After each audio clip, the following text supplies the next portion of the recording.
Salut! Dans cet épisode de Finance Maligne, on va parler des paiements en plusieurs fois. Vous avez sûrement déjà vu l'option sur un site ou dans un magasin, payer en 3 fois, 4 fois sans frais, ou même 10 fois avec un petit taux. Ça peut sembler pratique, mais il y a beaucoup de choses à savoir avant de cliquer sur Payer. Le paiement en plusieurs fois permet d'étaler un achat sur plusieurs mois, ce qui peut sembler très avantageux. L'avantage principal, c'est que ça réduit l'effort immédiat sur votre budget, rendant les gros achats plus accessibles. Mais attention, parce que derrière cette facilité apparente, il y a des risques souvent sous-estimés qu'il est crucial de comprendre. Le premier risque majeur, ce sont les frais cachés qui peuvent transformer une bonne affaire en une dépense inattendue. Par exemple, certains sites proposent un paiement en 3 fois sans frais seulement si vous payez à temps, sans le moindre retard. Un simple retard peut déclencher des intérêts très élevés, parfois plus de 15% par an, ce qui est considérable.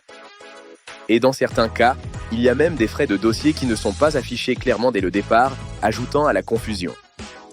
Ensuite, il y a la facilité d'achat excessive, une tentation qui peut nous pousser à dépenser plus que nécessaire. Quand on voit 3 fois 100 €, ça paraît moins cher que 300 € d'un coup, et on est tenté d'acheter plus que prévu, succombant à l'illusion. Cette illusion peut entraîner un endettement silencieux si vous multipliez les paiements sur plusieurs achats, sans même vous en rendre compte. Il y a aussi le risque de cumuler les crédits, une situation qui peut rapidement devenir ingérable. Si vous avez déjà des paiements en cours, ajouter un achat en plusieurs fois peut déséquilibrer votre budget et même affecter votre score bancaire de manière négative. Les banques et organismes de crédit surveillent attentivement le total de vos engagements financiers. Trop de crédits actifs peut rendre un futur prêt plus difficile à obtenir ou, si accordé, beaucoup plus coûteux. Pour comprendre les frais réels, prenons un exemple concret et chiffré. Imaginez un achat de 300 €, si c'est 3 fois sans frais, vous payez 100 € par mois, aucun coût supplémentaire, c'est simple et clair. Mais si l'option inclut un intérêt de 15%, vous finirez par payer 320 ou 325 € au total, une différence notable.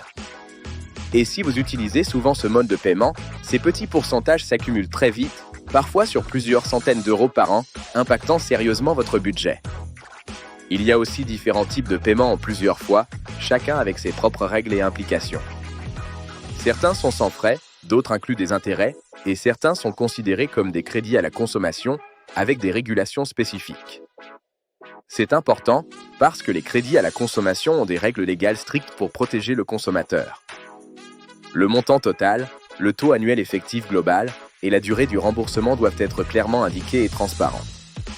Vous avez le droit de refuser un paiement en plusieurs fois si les conditions ne sont pas entièrement transparentes ou si elles vous semblent floues. Alors, quand est-ce que le paiement en plusieurs fois peut être une bonne idée et un outil utile ?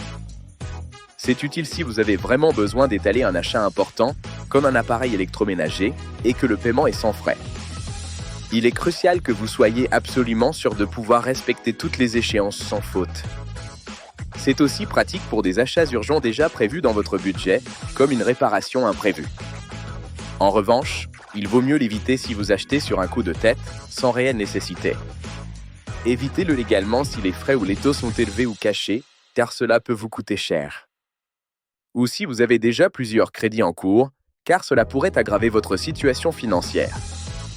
Une alternative judicieuse peut être de mettre un peu d'argent de côté et de payer comptant, évitant ainsi tout frais supplémentaires. Ou de comparer plusieurs offres pour trouver un financement réellement sans frais, en prenant le temps de bien chercher.